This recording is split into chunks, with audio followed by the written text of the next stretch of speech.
Well, thank you, Catherine, and good morning, everyone. It's a pleasure to be with you today. I just want to start with a very special thank you to Matt Thurlow and the Decorative Arts Trust, especially Andrew Lunny and Catherine, for inviting me to participate in this symposium today and for supporting my research over the years. My presentation today will focus on one of Philadelphia's native sons, Robert Venturi, the influential architect who changed the course of architecture during the 20th century and left indelible marks on his hometown of Philadelphia and beyond. He delighted in breaking the rigid formalist rules of the modern architectural elites and boldly sought a new way forward for architecture, one that incorporated the messy vitality and contradictions of life, which were especially manifest during the turbulent times of the 1960s when he was first working. Because of this, he has often been hailed as the father of the postmodern movement, but this was a designation he rejected. He preferred instead to see himself as a modernist who tried to revitalize modern architecture by better responding to the changing times. The impact of his theoretical writings and projects, particularly those in Philadelphia, which remain among his most important, continues to resonate strongly today. For contemporary architects and designers in particular, who must navigate an ever-changing landscape of rapid technological advances, pandemics, social justice movements, divisive political dynamics, and growing environmental challenges, the lessons from this great Philadelphian remain as relevant as ever. Venturi reminds us that life is difficult, inherently full of complexities and contradictions, and that we need not shy away from this fact, but should embrace and celebrate our diversity and our differences through the built environments and decorative arts forms that we live with every day. Venturi was born in Philadelphia in 1925 to Italian-American parents who decided that their son would become an architect before he was even born and supported him on his path toward becoming one. His parents were former Catholics who became Quakers, and so Venturi's upbringing, a mix of cultural Italian Catholicism and practicing Quakerism, both, quote, dramatique, end quote, and austere, as he would later say, was full of the kinds of complexities that he would later embrace at the center of his architectural practice.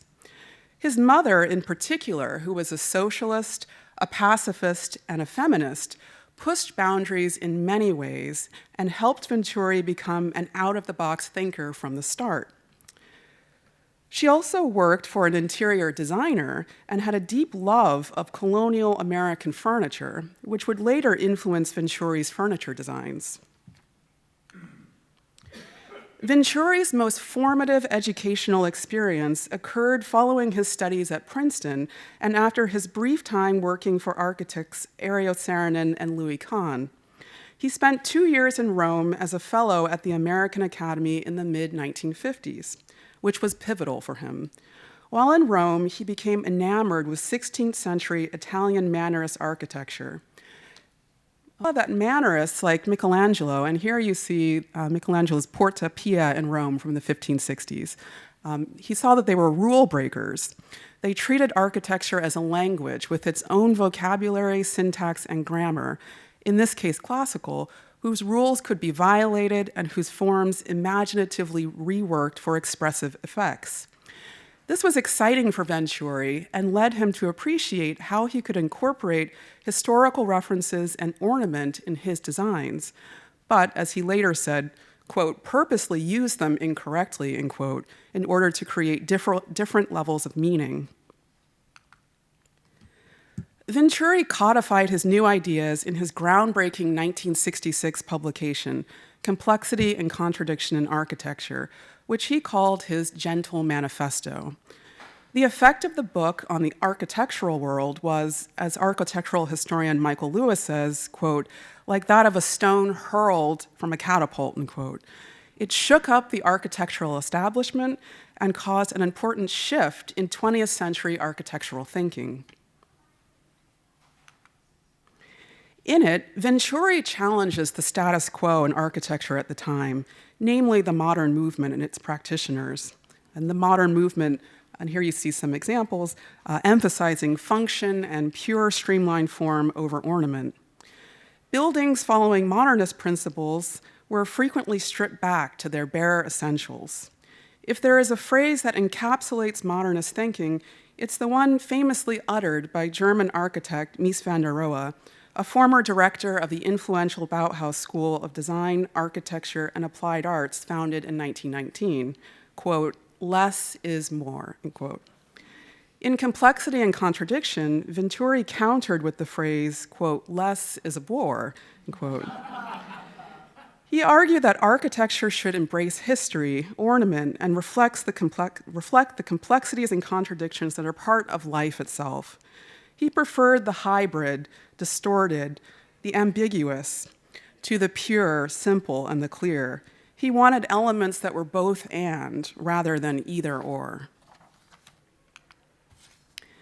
It's important to note that Venturi was forming his ideas and writing this text during a period of great social, political, and cultural unrest in the 1960s, marked by the civil rights movement, the feminist movement, and anti-Vietnam War protests.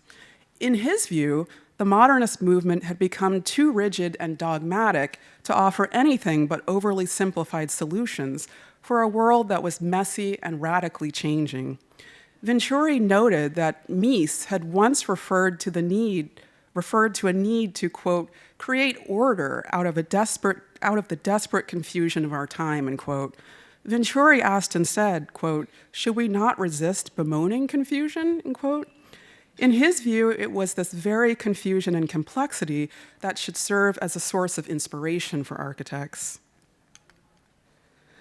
Venturi's first built project, a house for his mother in Philadelphia's Chestnut Hill neighborhood, demonstrates the ideas he discusses in his manifesto. Its highly original form represents complexity and contradiction. Mother's House, as it is sometimes called, is now acknowledged to be one of the most influential buildings of the 20th century, a work of art so significant that it was honored with its own US postage stamp in 2005. At first glance, from the front, the house looks quite simple, like an archetype of a house. Venturi even admitted that it looked a bit like a child's drawing of a house. There's a monumental gable roof, a big chimney, a central entrance, and windows.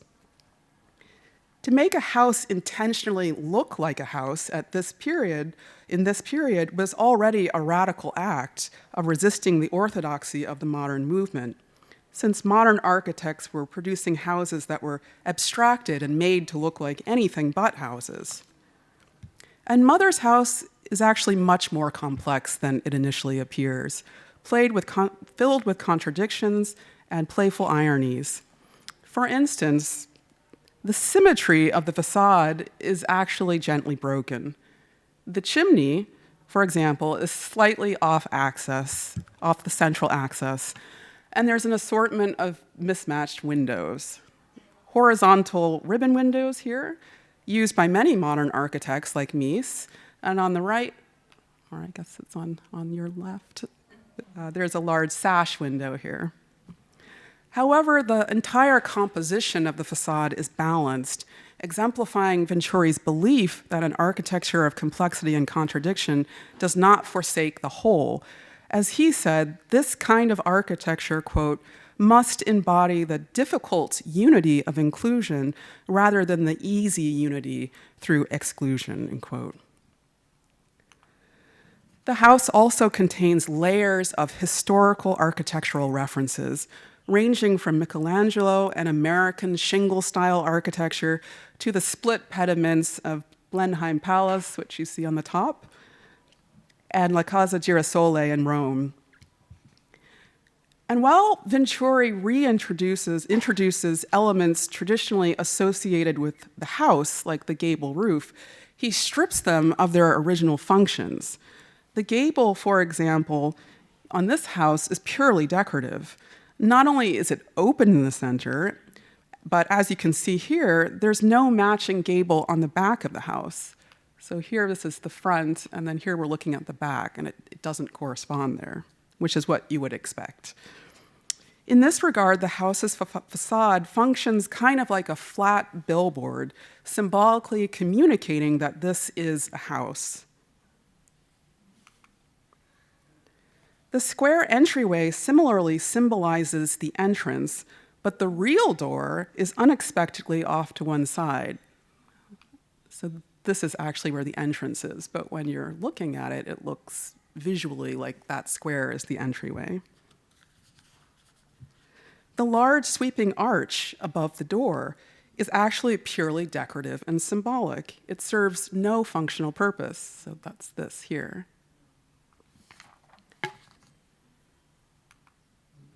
Inside, the main rooms are organized around a decidedly oversized chimney that is combined with a distorted staircase. So here's the chimney, and then behind it is the staircase.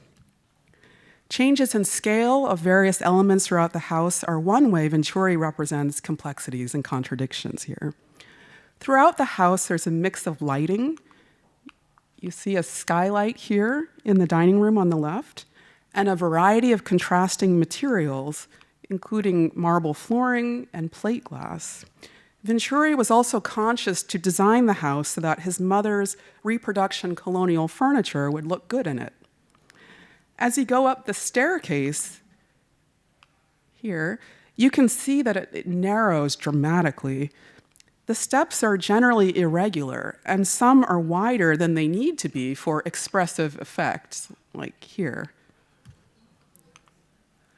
The top floor contains a second bedroom, which was used by Venturi, and next to it was another small staircase here that not only leads to nowhere, but is too steep a slope to actually be functional. Its purpose is just to symbolically communicate the idea of staircase.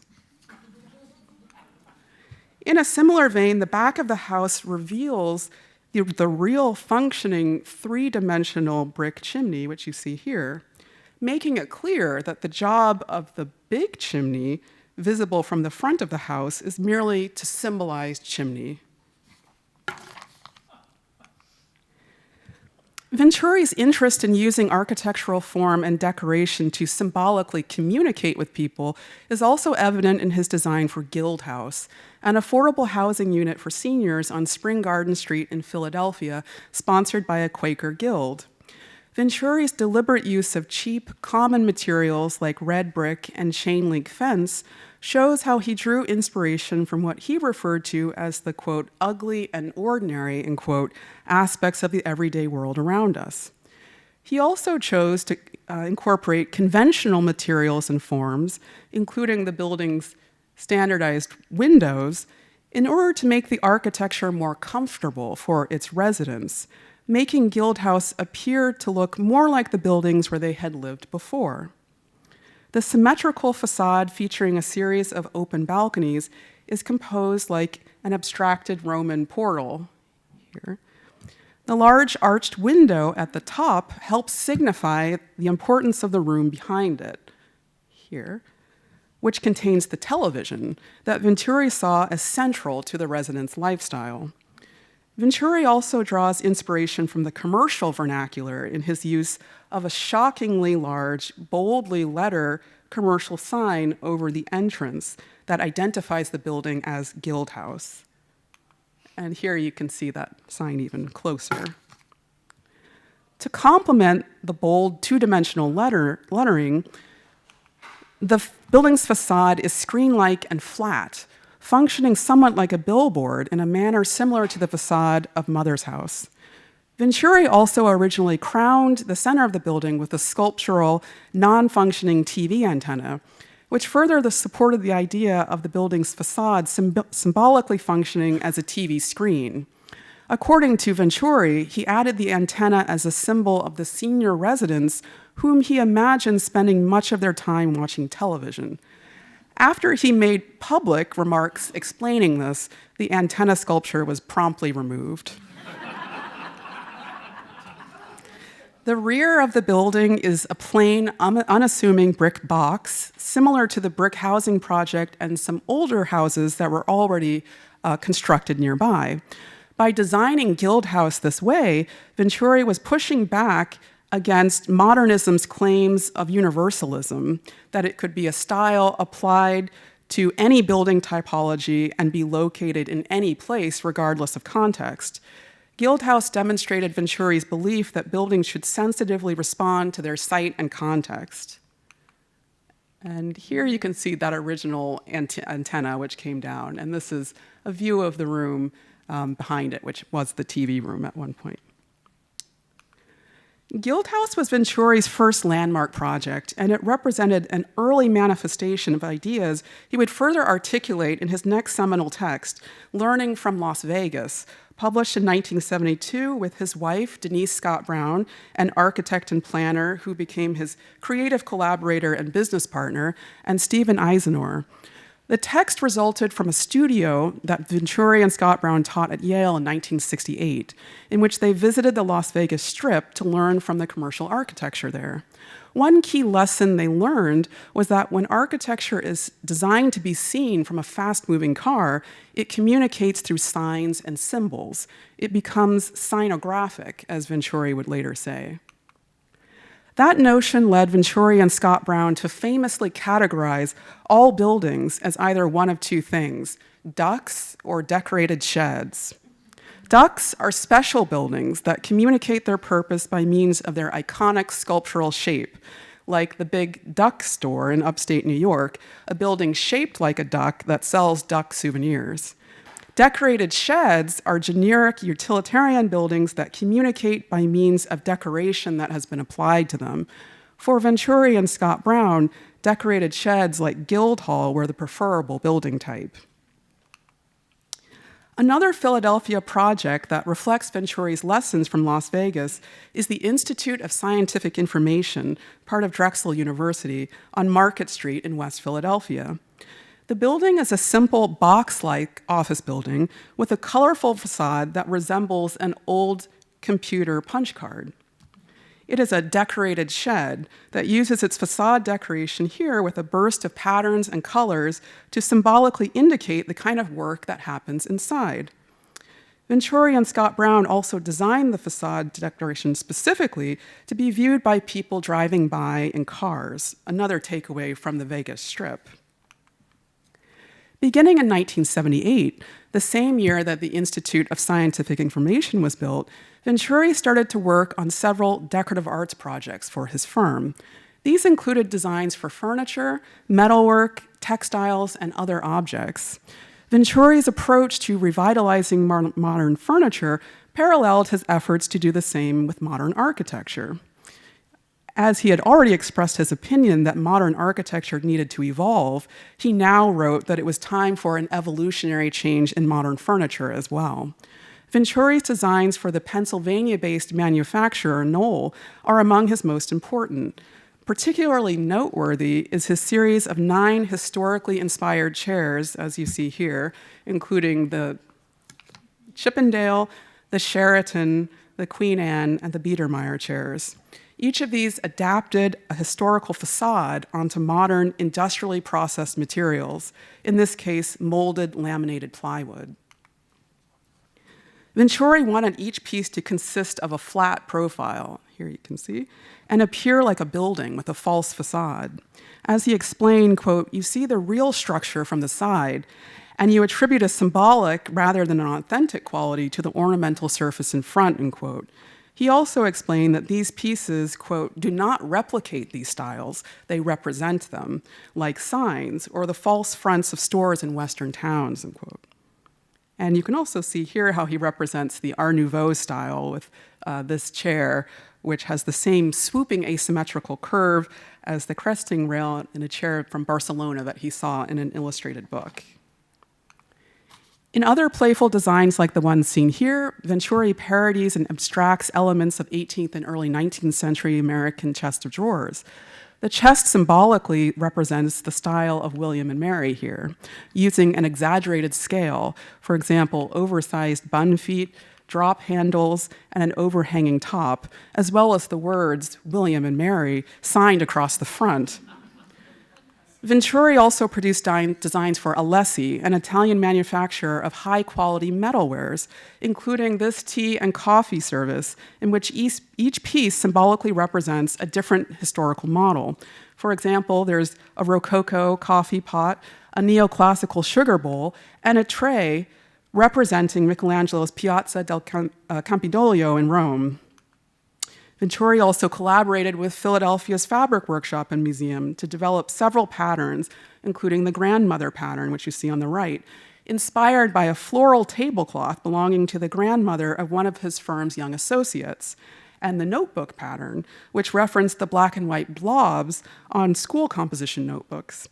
These patterns again show Venturi's interest in the commonplace and everyday as sources of design inspiration. In addition to the textiles, the patterns were also later used on furniture and tableware. Many of Venturi's decorative arts works that I've just shown are currently in the collection of the Philadelphia Museum of Art, an institution with whom he maintained a long association. His most significant project for the museum was a colorful and inventive redesign of the museum's west entrance, Lenfest Hall, during the 1980s. In the center, Venturi placed a brightly colored large information and admissions kiosk, atop which rested 3 neon griffins reflecting his lessons about the significance of commercial signage in Las Vegas. Venturi's griffins also reference the bronze griffins that adorn the museum's roofline and were used as inspiration for the museum's logo from the 1970s until 2014. Venturi also designed benches around the perimeter of the room. Similarly decorated in bright colors, the benches incorporated motifs intended to complement the 1928 museum building's adapted classical Greek architecture. One last project I'd like to mention today is Franklin Court, commissioned by the National Park Service to celebrate the United States bicentennial celebration in 1976.